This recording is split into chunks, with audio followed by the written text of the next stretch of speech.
बड़ी खबर आपको बता रखे हैं। छत्तीसगढ़ विधानसभा से बड़ी खबर मिल रही है। नक्सलवाद खात्मे पर डिप्टी सीएम का बयान सामने आया है। 31 मार्च 2026 तक खत्म हो जाएगा नक्सलवाद। 31 मार्च 2027 के बाद सेंट्रल फोर्सेस वापस चली जाएंगी। तो ये बड़ी जानकारी आपको दे रहे हैं विधानसभा से। ये बड़ी जानकारी आपको बता रखे हैं डिप्टी सीएम और गृह मंत्री विजय शर्मा ने आज सदन में इस बात का जिक्र किया। पुरानी सरकार से लेकर अब तक की राशि है जो देनी है, अभी हम फाइनल सेटलमेंट की ओर हैं, सब क्लियर हो जाएगा, सबकी प्रक्रिया है। तो ये बड़ी बात आज विजय शर्मा कहते हुए नजर आए हैं। तो इस वक्त हमारे सहयोगी रवि मिरी हमारे साथ जुड़ चुके हैं, उन्हीं से बातचीत करते हैं। रवि, अब तो ये बड़ी बात कि 31 मार्च 2026 वो अंतिम तारीख जब नक्सलवाद का खात्मा हो जाएगा और अब जो सेंट्रल एजेंसियां हैं उनके वापस जाने की बात भी हो रही है।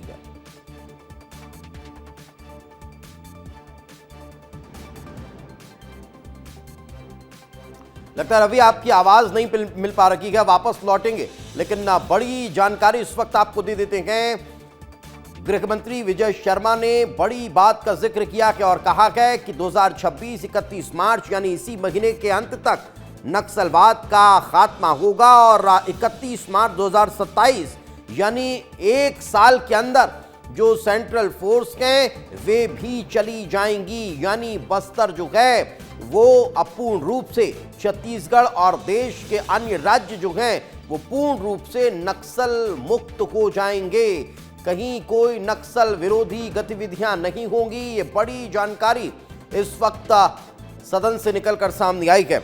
इस वक्त हमारे सहयोगी संजय हमारे साथ जुड़ चुके हैं। संजय, नक्सलवाद के खात्मे को लेकर जिस डेडलाइन का जिक्र हो रहा था अब वो बहुत निकट है और यही कारण है कि अब इसको लेकर काम भी तेज हो रहा है। और गृह मंत्री ने आज विधानसभा में बड़ी बात का जिक्र किया है। उन्होंने कहा है कि वो तारीख तय है और उस तारीख तक न सिर्फ नक्सलवाद का खात्मा होगा बल्कि ठीक उसके एक साल बाद नई तारीख आ गई है 31 मार्च 2027। तब तक जो सेंट्रल फोर्सेस हैं वे भी रवाना हो जाएंगे।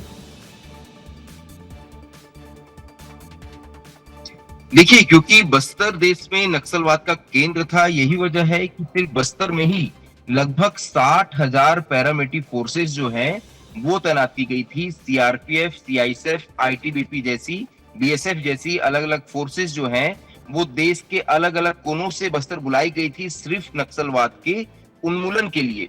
मुझे लगता है कि देश में ऐसा कोई और हिस्सा नहीं होगा जहां इतनी बड़ी संख्या में फोर्स को तैनात किया गया होगा। इसके अलावा डीआरजी, बस्तर फाइटर जैसी स्थानीय एसटीएफ जैसी स्थानीय फोर्सेस भी जो है वो लगातार इस काम में लगी हुई थी।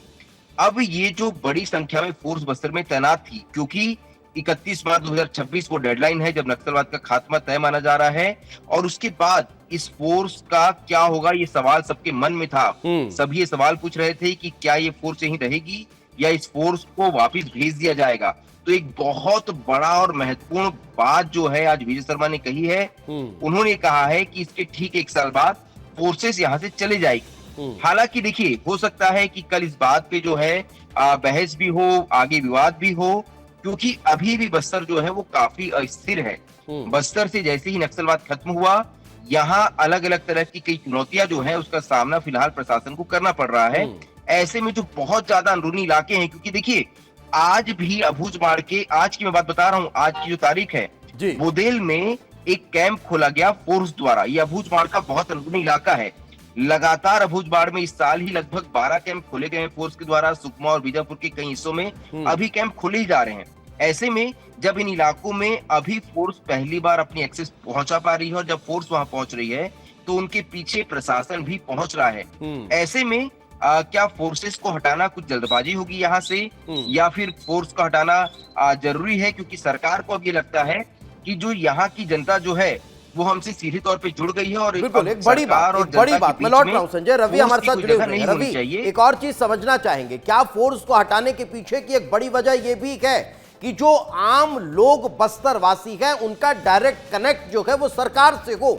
अभी तक अमूमन इस तरह की स्थितियां होती थी कि फोर्स के रहने की वजह से थोड़ी झिझक होती थी, थोड़ा डर होता था, वो अब पूरी तरह से दूर करने के प्रयास सरकार कर रही है।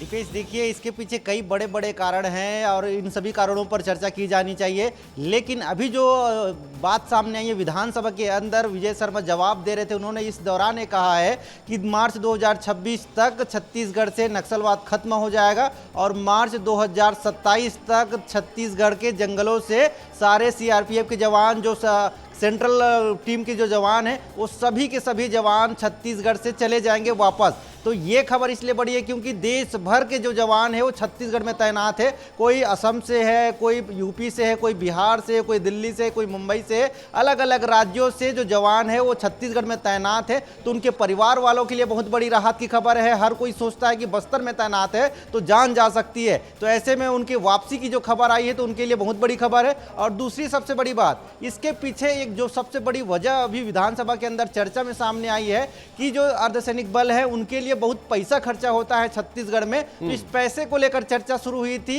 विपक्ष के नेता चरणदास महंत ने यह सवाल उठाया था कि जो अर्धसैनिक बल के जवान हैं उनको पैसा देना पड़ता है, उनके लिए यहाँ रुकते हैं तो उनके लिए खर्चा होता है। तो केंद्र सरकार की तरफ से पैसे की मांग की गई है, करीब 21,000 करोड़ रुपए, जो कि अर्धसैनिक बलों पर खर्चा हुआ था। तो इसको सरकार कैसे पैसा वापस करेगी केंद्र सरकार को? तो इसी सवाल के जवाब पर विजय शर्मा ने कहा है कि सरकार सेटलमेंट की ओर है और मार्च 2027 तक सभी जवान वापस चले जाएंगे तो पैसे की दिक्कत नहीं होगी। बिल्कुल, तो बड़ी बात का जिक्र विजय शर्मा ने किया है। मैं लौट रहा हूं, खोमन का रुख करता हूं। खोमन, आप उस दौरान सदन में मौजूद थे और क्या कुछ चर्चा हुई है? क्या कहा विजय शर्मा ने उस दौरान?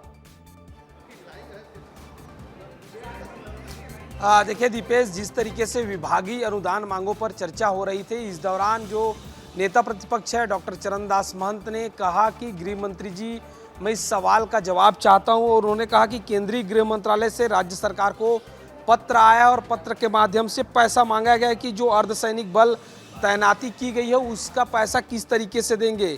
21,530 करोड़ रुपए केंद्र सरकार के द्वारा मांगा गया है। 4 किस्तों में गृह मंत्रालय ने जो है राशि जारी करने की बात कही है।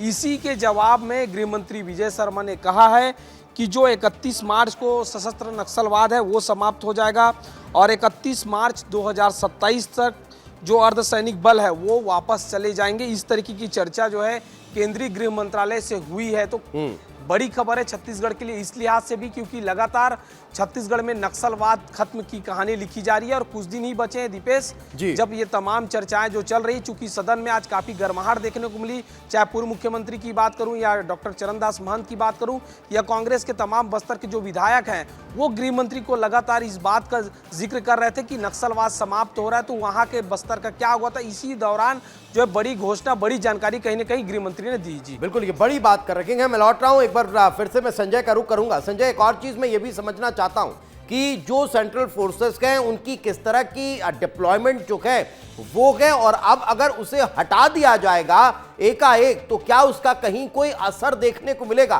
कोई इफेक्ट होगा? देखिए दीपेश, मैं एक उदाहरण बताता हूँ। साल 2005 में जो आज बस्तर के आईजी हैं पी सुंदरराज, जब वो पहली बार नारायणपुर एसपी बन के गए, जब नारायणपुर को वहां पुलिस जिला बनाया गया था, तब वहां मात्र 90 जवान थे।